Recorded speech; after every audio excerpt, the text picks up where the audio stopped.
Welcome to Bounce, playful, unfussy conversations with SoCal's arts and culture stars. I'm your host, Susan Petrella, a lifelong arts and culture patron / advocate, and the rockstar consultant who rocks your business to success. Each Wednesday, I'm hanging out with cool, clever, creative individuals.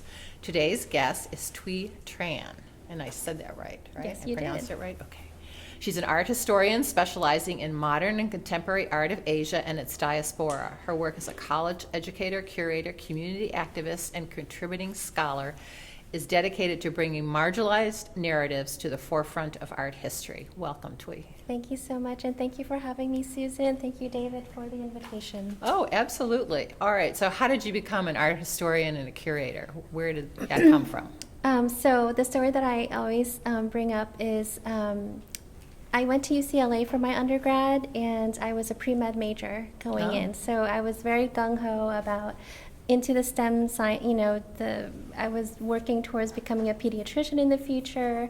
I had landed a position working with a pediatrician at the UCLA Children's Hospital for my freshman year. That was what I was doing, and that was what I had always dreamed of as a kid, is to one day go back to Vietnam, where I was born, and join, Doctors Without Borders and do that kind of work. So spring quarter comes around at UCLA, and one of my friends says, "Oh, let's take an easy A class to give us a break from the hard sciences." Did you hear that? Art's easy, an easy A. I know, but I had. Yeah, I had never heard of art history. She said, "There's this art history class, it's ancient Chinese art.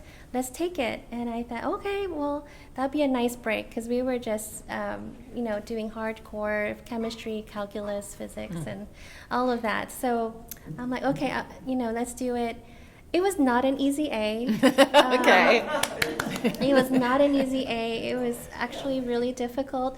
Ancient Chinese art, but it was being taught by Professor Lothar von Falkenhausen, and he's a German professor, brilliant. But then he has this very thick German accent, and then he's saying these Chinese terms that I'm not Chinese. So it's like, it was just really difficult to follow along. It's very rigorous curriculum, but I got an A. My friend who recommended didn't, but I got an A because I was just mind blown by how do you take a material culture, an object, you dig it up from the ground, and how is it that we can reconstruct a whole society? We can understand their hierarchies, we can understand their belief systems, we can at least have some understanding, right, to a certain point. And then it just clicked in my brain just how much I loved Indiana Jones back then. And it was, and as an immigrant child, I was born in Vietnam, I came here, my family, we have no exposure to arts or even anthropology, like that. Those terms are very foreign from my culture. And even Vietnam today doesn't really have a discipline of art history, or we have anthropology because we have so many minority groups in Vietnam, but then we don't have art history. And so this is a very odd kind of discipline for my parents when I was telling them about it. And so that spring, I just kind of had an identity crisis. Okay. After taking that course, I just fell in love. I read everything, which is unusual for an undergrad. More about the art history of other cultures, or just keeping with the Chinese? The course itself was a lot of reading. There was a lot of reading, a lot of essays, a lot of research that even for a undergrad gen ed, lower division course, it was very demanding. And maybe that's a German way, I don't know. But it was a lot, but I read everything. I was looking forward to that class. I was just in love with it. But then I had an identity crisis. I'm like, oh my gosh, what am I doing? And why is it always just, I just want to just read this and not do my chemistry, So it just kind of was like a vision that hit me one day as I was walking to my chem lab, and somehow I had a vision that I would become someone working in the museums or someone working with art. Okay. And I had no idea about it. How did at you make all. that transition then? Did you? Yeah, so I went to the Career Center on campus and I read all about, what is an art historian? What could you possibly do? And how do you become, a museum curator? How can you work with material culture in a meaningful way? That summer, I had landed an internship through the Getty Grant program, Okay. working for Pacific Asia Museum. And I was interested in Asian art because, as that is my background. It was also connected to the course that I took. And so I worked for Pacific Asia Museum that summer and learned quite a bit. Some disturbing things and some that was just very epiphany moments. And I'd like to share an example of what really solidified that Sure. choice to Yes, change my please. major that fall is in one of the displays that is very innocuous inside the museum. And I don't know if it's still there, but there's this little figurine of an ivory nude female figure. And she's reclined on this little tiny plaque. And then I read the label. And most people probably don't even notice this figure because there's so many other beautiful things in that museum to look at. But I don't know why, but I was drawn to this little figure, and I read the label, and it said, erotic female figure. And I thought that was a very strange title for something that was from, I believe, the Qin Dynasty. It's odd to have that kind of connection. It just didn't connect in my brain. So I spoke with the registrar, who is of Chinese descent. And she said, well, actually, it's supposed to be something else. It's supposed to have a different title. Oh, And interesting. she told me that actually this was an object that was used as a medical tool for women in their modesty when they go to the doctor. And it's supposed to have a little wand. And they would point to the parts of their body that they were having problems with.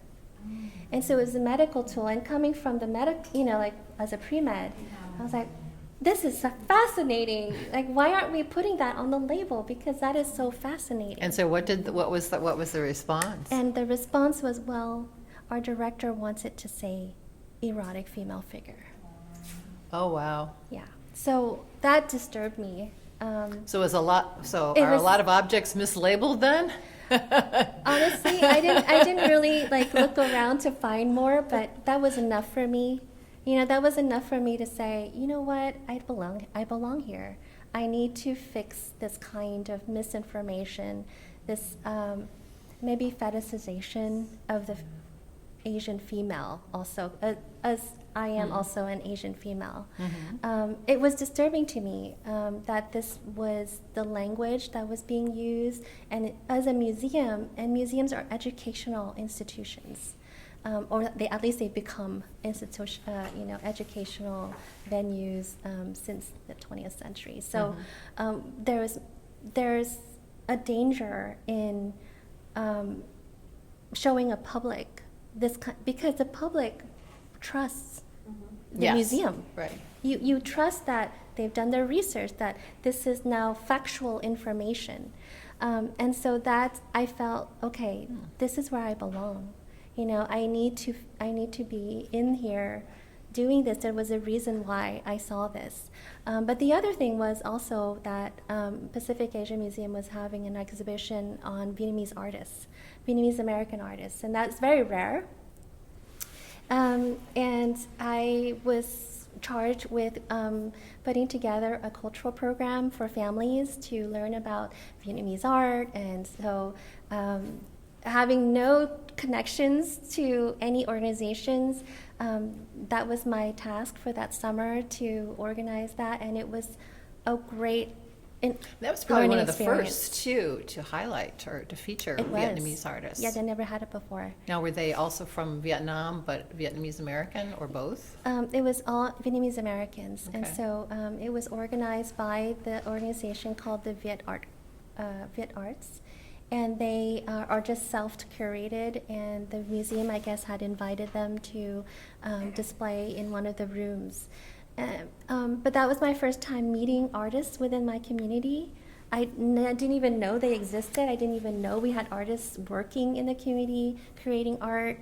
And so that was my first time really connecting with my own artistic culture. I didn't have that exposure before. And that's not something that you come across even at the college level in courses on Asia. You know, there might be a course on Southeast Asia, but then a lot of it is kind of surface.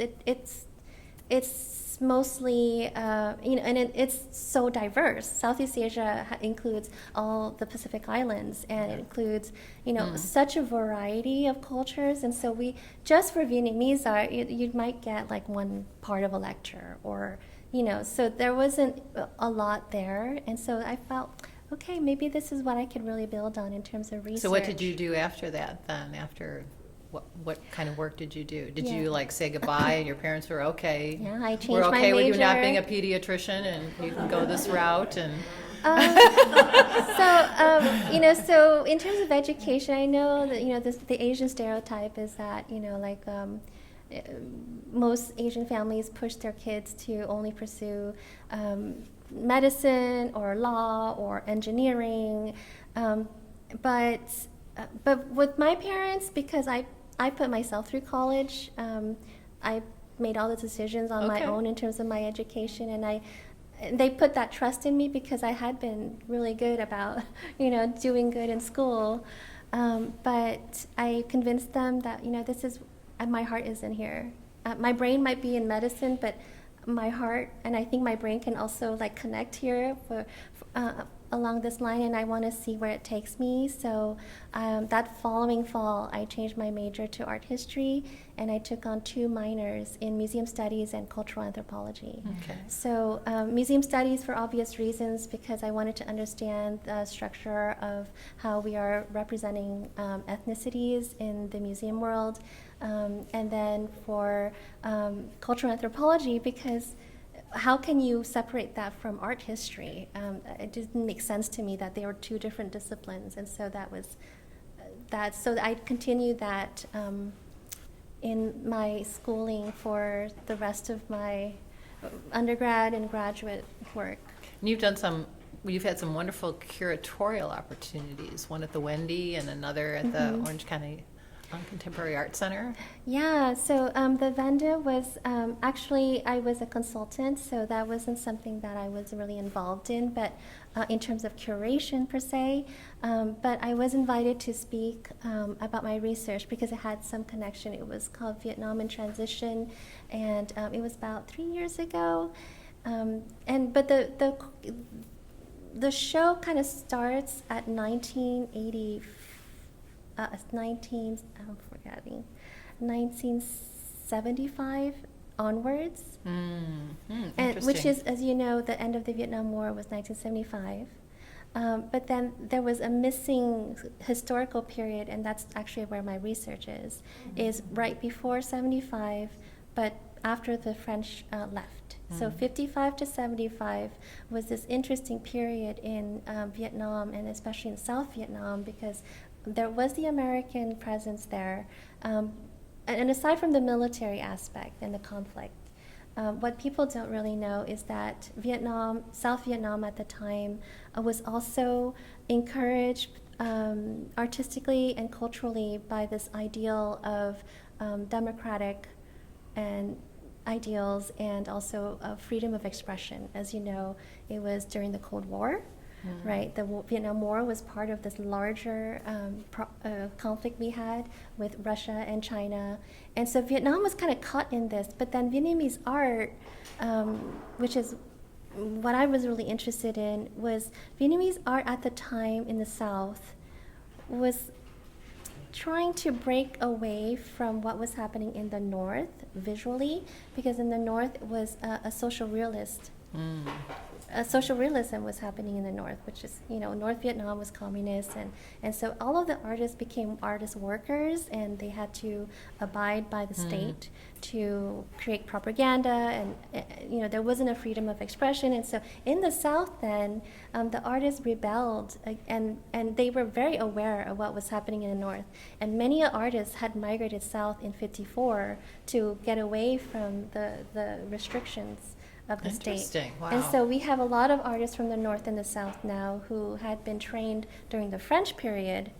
The French had established art colleges in the North. So the École des Beaux-Arts Indochine is a sister of the École des Beaux-Arts in Paris, and so the artists that were trained in the North are all French trained. They spoke French. They wrote French poetry. They are artists as well. So they were very much within this more global conversation of art making. And then when they came south, they established another art school in the South. And so the South is really interesting in a post-colonial sense and in a Cold War sense. And then there's a lot of, so just to describe some, because you want to know what kind of art was it, it's very abstract. It was almost the opposite, extreme opposite of what was propaganda art, right?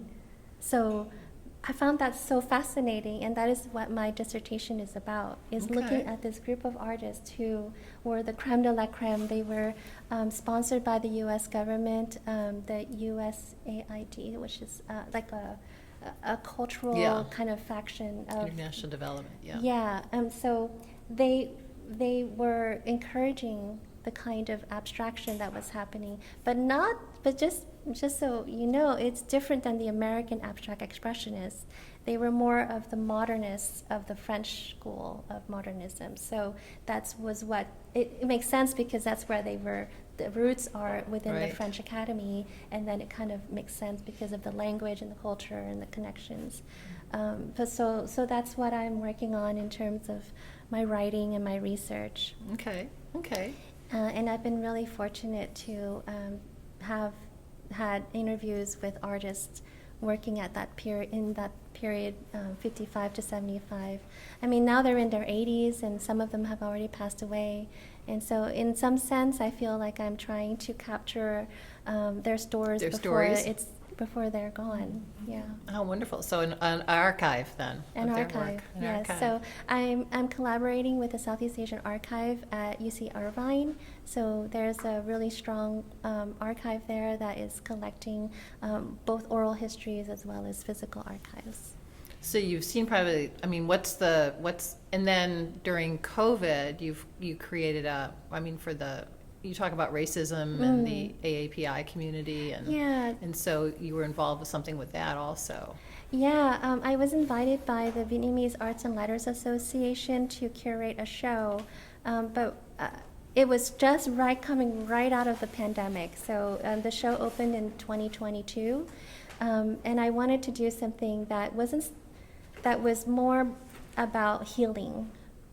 As you know, maybe the Asian American community had really been hit hard by the pandemic because of the violence that was happening on the streets against Asian Americans, particularly the elderly and the vulnerable. Even children were being beat up in the streets just by adults, beating up kids or shoving them from their bikes, or the elderly. Many have been victims of the violence that is part of this misunderstanding and racism because of the pandemic, because also, it doesn't help that the Trump administration was calling it the China virus, and as you know. So coming out of that, I wanted to put together an exhibition that was about resilience, about healing, to celebrate Asian American artists in our community working on different themes. And so one of the themes that really was the heart of the exhibition is belonging, to really highlight that we belong here. This is our home. Many of us were born here. I wasn't born here, however, but I know I call this my home too. And the idea of pulling together and supporting each other and healing, and just, I think that exhibition was much more than just an art exhibition. It was kind of a social gathering, Okay. and a community event that was very meaningful for many, and many, I mean, people were in tears because it meant so much, you know. And the thing about Asian American art and artists is that we don't often get represented in major mainstream museums. We do have some names out there. It's great. But there's so many more artists that don't get to be featured, and so that's something I really want to also work towards. Okay. Are you working on any projects right now in that area? Yes, I was working on putting together a solo show for an artist. Her name is Ann Foam, and maybe that's something I could do at Irvine Valley College now that I'm over there. Let's talk about that. So Yeah. you were invited, to be the temporary title right the now temporary is title. project specialist. I don't know. So tell us about that opportunity. Yeah, I'm so excited because I'm new. It's been less than it's still under 2 months that I've been there. Okay. We just opened our student art exhibition last Thursday, and it went great. But Irvine is such a diverse city. There are pockets, different ethnic pockets, and so the Dean Lee there, she really wants to bring in more diversity into the gallery, but also to make it interdisciplinary, to collaborate with other disciplines on campus, but also to make it experimental. And so Ooh, I'm wow, all about that. Wow. All about that. And so for all of that, I think we have so much to work with. We have such a rich cultural diversity, Irvine, but also surrounding areas in Orange County. We have a lot to be proud of. So I'm looking forward to maybe bringing Anne's work there or not. I don't know. We're still in the process of figuring it all out. Oh, okay. Yeah. Okay. Yeah. So what would you have to say about it's really, what would you say about the, about the Vietnamese American artistic community in kind of Orange County? It seems like it's growing and becoming more prominent and having more opportunities. I would say so. I mean, it's looking a lot better than it did before, 10 or 20 years ago. I think there is much more awareness of the type of, not just Vietnamese Americans, I mean, just in general, artists of marginalized communities. I would say there's much more of an effort to outreach and to invite different voices and perspectives, and especially now that the NEA and the NEH and all of this decline in funding in the arts, and also the kind of rhetoric that we're hearing coming from Washington, we really need to pull together and just push against that. And so going back to that show that was at OCA, the Orange County Museum of Art, Contemporary Art, it was titled Yellow Submarine Rising for a reason. It goes back to when I first came here as a child.